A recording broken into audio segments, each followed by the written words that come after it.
अमूमन इसमें एक चांस रहता है कि आप जो भी जज है वो अपने भाई भतीजावाद जो है वो काफ़ी उसमें उसको प्रमोट करता है। वो तो ये बात कहीं ना कहीं सरकार को खलती। सरकार कहती है कि इस तरीके से जो है अगर आप अपॉइंटमेंट करेंगे तो जाहिर सी बात है आप एक तरीके से इंडिपेंडेंट जुडिशरी की बात तो करते हैं लेकिन वो इंडिपेंडेंट किसी मायने में है नहीं। ये एक तरीके की वैसी लड़ाई है कि पहले मुर्गा है या पहले अंडा आया, तो ये उस तरीके की चीज़ है। विदेशों में आप देखेंगे जो अपॉइंटमेंट है वो बहुत ही ट्रांसपेरेंट होता है। दूसरा, जैसा कि यहाँ भी ऐसा नहीं है, मैं आप न्यायाधीश बन रहे हैं तो आप एक तरीके से जो है न्यायाधीश का मतलब हम जैसा अंग्रेजी में कहते हैं माय लॉर्ड, तो मिलॉर्ड का मतलब ही यही है कि वो व्यक्ति जो है उसको कहीं ना कहीं हमने भगवान के बराबर का दर्जा दिया है। तो सिर्फ 10 वर्ष के बाद में मतलब ये देखें कि हमें न्यायाधीश बनना है, हमें सरकारी उसका जो है लाभ उठाना है, ये है, तो ये मेरे हिसाब से कोई कारण नहीं होना चाहिए किसी का न्यायाधीश बनने के लिए। कानून मंत्री हैं, उनसे इस बात से सहमत हूँ कि आपको इस चीज़ को जो है एक बार रीअसेसमेंट आपको करना पड़ेगा। उसको आप जो है हर बात में अगर ये बात छेड़ते भी हैं कॉलेजियम रिवीजन की या जो भी मतलब आप जजेस की नियुक्ति को लेके, तो जज सुप्रीम कोर्ट या हाई कोर्ट को एकदम से जो तिल मिलाना नहीं चाहिए इस पर, बिकॉज कहीं ना कहीं ये एक डिस्कशन का मुद्दा है। नमस्कार, मैं मोहन सिंह रावत। हम आज बात करते हैं कॉलेजियम सिस्टम से को लेकर के सुप्रीम कोर्ट और भारत सरकार में जो टकरार चल रही है। सरकार के जो कानून मंत्री हैं वो कई मंच से बोल चुके हैं कि कॉलेजियम में सुधार होना चाहिए। इसी संबंध में हम बात करने के लिए अभी मौजूद हैं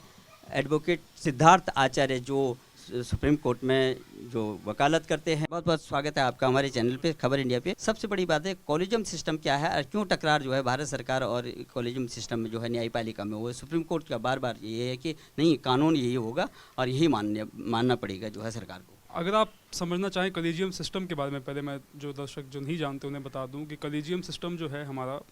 वो किसी एक्ट या किसी स्टैचूट के तहत नहीं है। वो असल में सुप्रीम कोर्ट के कई जजमेंट हैं जिसके में उसमें कई बार बदलाव आए हैं कि किस तरीके से कॉलेजियम सिस्टम काम करेगा। उसमें आपका अनुच्छेद 124 और अनुच्छेद 217, 124 जो है वो सुप्रीम कोर्ट में जजेस का अपॉइंटमेंट और ट्रांसफ़र, और अनुच्छेद 217 जिसमें हाई कोर्ट का अपॉइंटमेंट और ट्रांसफ़र जजेस का जो है वो देखा जाता है अनुच्छेद में। तो एक संवैधानिक प्रक्रिया है जिसके तहत आपका कॉलेजियम सिस्टम जो सुप्रीम कोर्ट का है, उसमें 1998-99 का जजेस ट्रांसफ़र का एक केस है जिसमें कहा गया था कि भाई आपके जो मुख्य न्यायाधीश हैं सुप्रीम कोर्ट के, उनके साथ जो 4 सीनियर मोस्ट जजेस हैं वो कॉलेजियम में आएंगे और वो ही डिसाइड करेंगे अपॉइंटमेंट जो है जजेस का सुप्रीम कोर्ट में। वैसे ही हाई कोर्ट में प्रक्रिया में हाई कोर्ट के जो मुख्य न्यायाधीश होंगे उनके साथ जो 2 सीनियर मोस्ट जजेस होंगे वो कॉलेजियम को लीड करेंगे। तो सबसे पहले कॉलेजियम सिस्टम जो है ऐसा माना जाता है, अगर हम उसका विश्लेषण करें, कि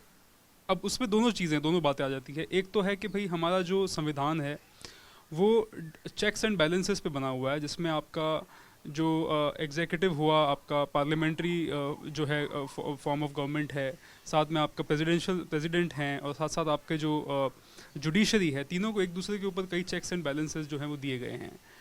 और सुप्रीम कोर्ट बार बार इस बात को कह रहा है कि भाई हमारा जो इंडिपेंडेंस है जुडिशरी का, या अपॉइंटमेंट के मामले में, ट्रांसफ़र के मामले में, वो एक बेसिक स्ट्रक्चर का हिस्सा है जिसे पार्लियामेंट जिससे छेड़छाड़ नहीं कर सकता। तो यहीं आपस में एक दूसरे के बीच में टकराव का माहौल रहता है।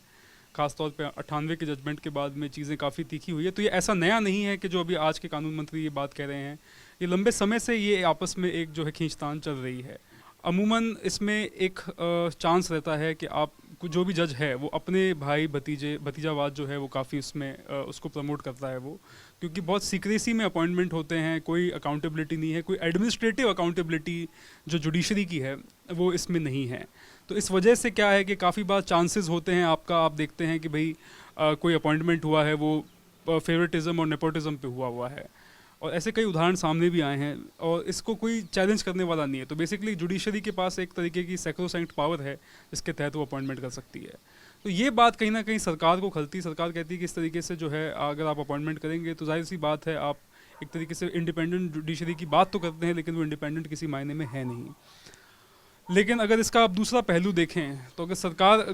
का से रहेगा, एग्जीक्यूटिव को जिसको हम कहते हैं उसका से रहेगा एग्जीक्यूटिव का, तो उसमें फिर ये है कि सरकार के पसंद के लोग जो हैं वो जुडिशरी में आएंगे। तो सरकार जैसे फैसले चाहती है तो जुडिशरी की एक तरीके से इंडिपेंडेंस वहाँ से भी छिन जाती है। तो जो इंडिपेंडेंस का जो कॉन्सेप्ट है, स्वतंत्र न्याय प्रक्रिया का जो एक कॉन्सेप्ट है, वो पूरी तरीके से वहाँ पे भी डिफीट होता है। तो ये एक तरीके की वैसी लड़ाई है कि पहले मुर्गा है या पहले अंडा आया, तो ये उस तरीके की चीज़ है। लॉ मिनिस्ट्री का जैसा कि अभी वक्तव्य आया था कानून मंत्री किरण रिजिजू का, कि एक तरीके से असंवैधानिक प्रक्रिया के तहत ये इस तरीके की अपॉइंटमेंट हो रही है, तो ये बहुत ही बड़ा स्टेटमेंट है अगर आप देखें। और कॉलेजियम में ही संजय किशन कौल, माननीय न्यायाधीश संजय किशन कौल जो कॉलेजियम में हैं अभी, उन्होंने फिर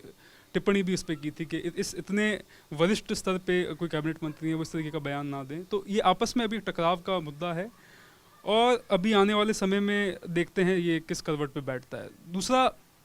मैं आपको बता दूं 2014 के बाद जब नरेंद्र मोदी सरकार आई थी सेंटर में, तो उस वक्त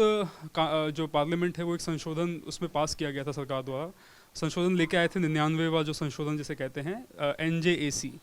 और NJAC एक्ट जो है 2015 का, उसको 5 जजों की जो खंडपीठ है न्यायाधीशों की, उसने उसको असंवैधानिक करार दिया था, उसको स्ट्राइक डाउन किया था। तो कहीं ना कहीं सरकार इस कोशिश में भी है कि कैसे भी करके उसको एक लार्जर बेंच में जो है वो संवैधानिक मामले को सुना जाए, लेकिन कहीं ना कहीं ये टसल जो है अभी भी बहुत ज़्यादा चल रहा है दोनों के बीच। सर, जिस तरह से जो कॉलेजियम सिस्टम जब शुरू हुआ तो उससे पहले भी जो प्रक्रिया रही होगी वो किस तरह की रही होगी? इससे पहले जब जो अमेंडमेंट हुआ तो उसके कॉलेजियम सिस्टम आया, उससे पहले क्या प्रक्रिया रही होगी जजेस अपॉइंटमेंट करने अब उस वक्त देखा जाए तो उसमें कई सरकार का हिस्सा रहता था, जैसे कि 1976-77 की बात मैं आपको बता रहा हूँ, तो गवर्नमेंट जो है उनका से था अपॉइंटमेंट के अंदर, अपॉइंटमेंट में नहीं बेसिकली सीनियरिटी के अंदर। जैसे अभी आप देखेंगे जबलपुर श्री आकांक्ष शुक्ला का जो केस है, उसके बाद में जस्टिस HR खन्ना जो सीनियर जज थे उनको नहीं बना गया था क्योंकि उन्होंने जो है सरकार के खिलाफ कई टिप्पणियां अपने जजमेंट में की थी। हालांकि उसके बाद में कई वरिष्ठ जजों ने बाद में उनसे माफ़ी मांगी 30 साल बाद, लेकिन जो प्रक्रिया के हिसाब से ये था कि भाई आपके जो कई जजेस हैं वो जो हैं जो सरकार के नज़दीक होते थे, कहीं ना कहीं उन्हें सीनियरिटी में लाभ होता था।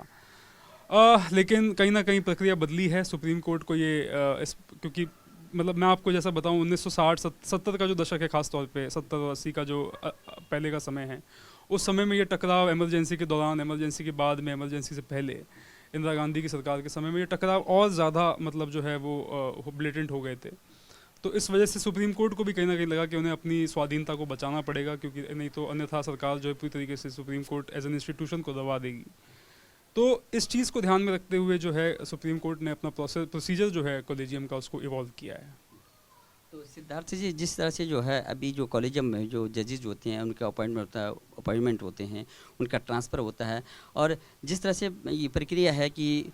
किसी भी जो है न्यायालय में 10 साल तक वकालत करने के बाद उनका वो न्यायाधीश बन सकते हैं। तो कई बार देखा जाए कि कोई बहुत अच्छे एबिलिटी होती है और अच्छे प्रतिभावान लोग बाहर रह जाते हैं, बीच में से जो है जज निकल जाते हैं, तो उसमें लोगों को जी बिल्कुल बिल्कुल, मैं मतलब ये तो बहुत ही एक अभी जो आज के वक्त में बड़ा ही संजीदा मुद्दा है, संजीदा विषय है, जिसके ऊपर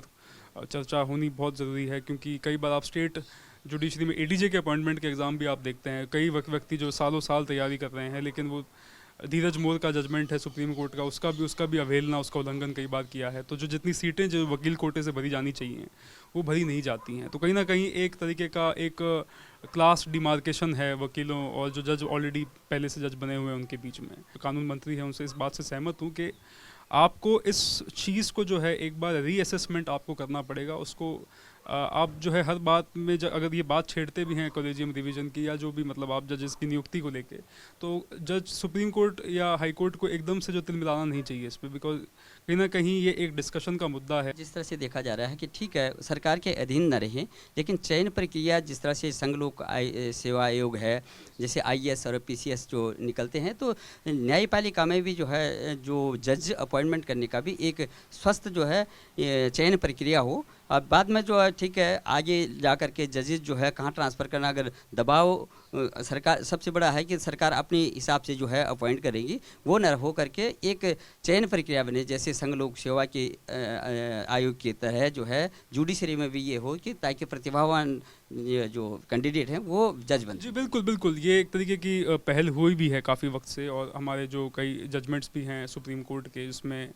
ट्रिब्यूनल्स को लेके कई बार जो हैं जो ट्रिब्यूनल होते हैं जो क्वासी जुडिशल बॉडी जिनको कहते हैं, तो उनके अपॉइंटमेंट में एक कमीशन बना हुआ है जो देखता है इस तरीके से कि भाई जो व्यक्ति एक तो जो है जुडिशल फ्रेमवर्क से आए, एक जो है वो एग्जीक्यूटिव जो सरकार के साथ एज ए ब्यूरोक्रेट काम कर चुका हो। तो कहीं ना कहीं पहल हुई है सरकार के तरफ से भी, कहीं ना कहीं जुडिशरी ने भी इस बात को माना है, लेकिन कहीं ना कहीं अभी जो सुप्रीम कोर्ट की जो अपॉइंटमेंट प्रक्रिया है वो बहुत ज़्यादा जो है अभी भी काफ़ी रिजिड है। और कहीं ना कहीं सरकार उसको जो है चाहती है कि भाई इस तरीके से जो अपॉइंटमेंट है, कहीं ना कहीं फाइलें हैं, वो सब सरकार के अधीन भी रहे, सरकार का भी उसमें एक मत हो कि भाई किसको उन्हें जज बना के जो है वहाँ पे भेजना है, ताकि ये एक तरीके का जो क्लोज कोर्टरी कल्चर जो है जुडिशरी में वो कहीं ना कहीं ख़त्म हो। तो ठीक है, प्रक्रिया जो है एक स्वस्थ प्रक्रिया के अंतर्गत जो है जज का जो है चयन हो। और दूसरा क्या है कि कई बार देखा जाता है कि आप जैसे कि अभी अंतर्राष्ट्रीय संयुक्त राष्ट्र संघ में भी आपको निमंत्रण आया था, अंतर्राष्ट्रीय न्यायालय में आपने देखा होगा कि विदेशों में किस तरह की प्रक्रिया है। विदेशों में आप देखेंगे जो अपॉइंटमेंट है वो बहुत ही ट्रांसपेरेंट होता है। दूसरा, जैसा कि यहाँ भी ऐसा नहीं है, मैं इस बात को थोड़ा कहना चाहूँगा, जो यहाँ का भी अपॉइंटमेंट प्रोसीजर है वो बहुत ही एक उसका स्ट्रीमलाइंड प्रोसीजर है, और उसमें कहीं ना कहीं एक तरीके की ट्रांसपेरेंसी का आपका जो बैकग्राउंड है कि भाई आप कहीं करप्ट तो नहीं है, इन सब चीज़ों का बहुत ध्यान रखा जाता है। इवन अगर जब आप देखेंगे मुख्य न्यायाधीश या उनका जो कॉलेजियम साथ में जब अपॉइंटमेंट करता है तो बहुत सारी चीज़ों का ध्यान रखा जाता है। तो हमारा प्रोसीजर को इस तरीके से कोई विदेशों के कंपैरिजन में बहुत ख़राब नहीं है, मैं ऐसा नहीं कहूँगा। और कहीं ना कहीं कई देशों से हमारा जो प्रोसीजर है अपॉइंटमेंट का जजेस का वो बहुत अच्छा भी है। मैं जैसे संयुक्त राष्ट्र की या मतलब जो इंटरनेशनल कोर्ट ऑफ जस्टिस की मैं बात करूँ, इंटरनेशनल जो कोर्ट ऑफ जस्टिस में तो जो देश हैं वो खुद अपना जज भेजते हैं, बट अगर मैं बात करूँ यूके, वेल्स या किसी और अन्य देश की, ऑस्ट्रेलिया या जो भी बड़े मतलब देश हैं जहाँ पे कानूनी प्रक्रिया को कॉमनवेल्थ देशों में बड़ा माना जाता है, जिनसे हम लोगों ने काफ़ी कुछ संविधान से जहाँ से चीज़ें ली है, उन देशों की अगर मैं बात करूँ, उन देशों से तुलना करूँ, तो वो देशों से हमारा प्रोसीजर जो है वो काफ़ी अच्छा है। हाँ, रही बात ट्रांसपेरेंसी की, कहीं ना कहीं यहाँ एक दिक्कत यही आ जाती है कि भाई जो एक एग्जीक्यूटिव आउटरीच है जो जिसकी बात हो रही है, या जुडिशल आउटरीच जिसकी बात हो रही है, वहाँ कहीं ना कहीं दिक्कत आती है, क्योंकि कहीं ना कहीं मुझे ऐसा लगता है या मतलब कई बड़े विशेषज्ञ जो मुझसे भी उम्र में बड़े हैं उनका भी मानना ये है कि इस आउटरीच को लेके ना तो जुडिशरी क्लियर है, ना ही हमारा जो सरकार है वो क्लियर होती है। तो दोनों एक दूसरे के जो दायरा है उसके अंदर एनक्रोच करने की कोशिश करते हैं, दिक्कतें वहाँ से, समस्याएं जो है वहाँ से उत्पन्न होती हैं। सर, जिस तरह से देखा जाता है कि जैसे देखिए किसी भी हाई कोर्ट है, किसी भी कोर्ट में या सुप्रीम कोर्ट में 10 साल वकालत करने के बाद ये प्राथमिक हम पढ़ते थे कि प्राथमिक ये जो एबिलिटी होती है कि 10 साल वकालत करने को तो वो जो है जज के लिए जो अप्लाई कर सकते हैं। लेकिन देखा जाता है कि जैसे कोई प्रतिभाशाली जो है वकील हैं और युवा हैं, हमने कई जगह बात किया है, तो युवा जो है जब ऊपर जब देखे वहाँ भी एक लॉबिंग चलती है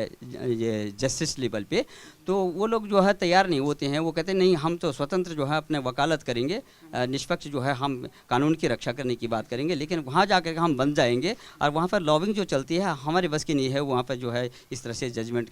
देने का। तो जैसे आप भी लाइन में हैं, आपका क्या मत है? जी, ये बहुत ही एक सब्जेक्टिव इंटरप्रिटेशन है मेरे हिसाब से। बार और बेंच दोनों का जो आपस में तालमेल है, मैं मतलब किसी को भी, क्योंकि ये कई बार सुप्रीम कोर्ट के खुद वरिष्ठ जजों ने और न्यायाधीशों ने बात बोली है कि एक वकील जो होता है वो एक कानून अफसर, एक लॉ ऑफिसर है वो। तो समय समय पे आप देखते हैं कितनी बार तो सुप्रीम कोर्ट खुद एक अमाइकस क्यूरे अपॉइंट करती है, मतलब वो गाइड करता है सुप्रीम कोर्ट को किसी विषय पे कि भाई आपका क्या मानना है उस विषय पे। फिर सुप्रीम कोर्ट जजेस जो हैं उसको फाइनल नहीं मानते, लेकिन कहीं ना कहीं उसकी टिप्पणी, उनका जो एक वक्तव्य रहता है उसका अपना एक अहम महत्व है सुप्रीम कोर्ट की न्याय प्रक्रिया में और हाई कोर्ट की न्याय प्रक्रिया में। तो आपके सवाल का अगर मैं जवाब दूँ तो ये इंटरप्रिटेशन बड़ा सब्जेक्टिव है। और लॉबिंग वगैरह तो ये देखिए, ये सब बातें तो मतलब मैं ऐसा नहीं कहूँगा कि ये सब नहीं है,